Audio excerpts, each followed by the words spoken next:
These days, it's hard to imagine a world where the internet does not exist. But growing up in the 80s and 90s, the internet as we know it was only for sci-fi movies. Google. What's a Google? Stop that baby talk. Around here we go to the library. Ah, the library. If you really wanted to know something, you would read a book about it. Or ask an old person. Google schmoogle. We had the Dewey Decimal System, yo. Back in the day, the Sears catalog was the most exciting thing ever. This was your Amazon. It was thick and glossy, and it smelled like, well, it smelled like a catalog. But inside was everything from clothes to toys to lawnmowers and car parts. And you could order them by simply filling out an order form, writing a check, and mailing it in. Then a short 6 to 8 weeks later, your items would arrive. Yep.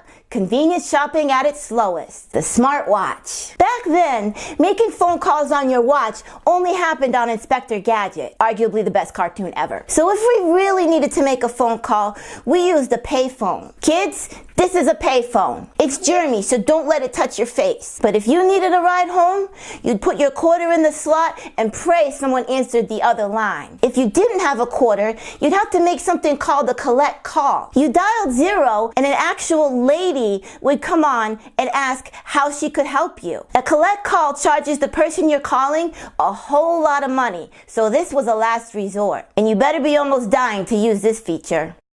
Gaming. We did have video games, but they went sort of like this. Beep, boop, beep, boop.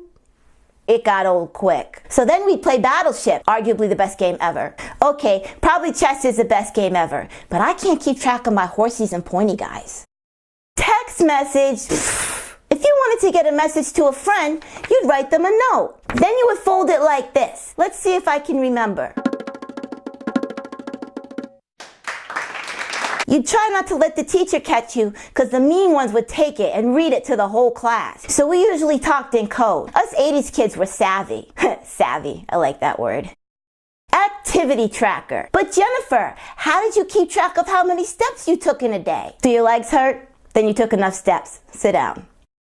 Netflix? Nah. Back in the day, we watched TV. Starting at 3, there would be after-school cartoons and the Brady Bunch hour. And if you were lucky, there might even be an after-school special. An after-school special was a movie aimed at young teens with some sort of lesson to be learned. They were super cheesy, and they were awesome. Then at 12 a.m., TV went off.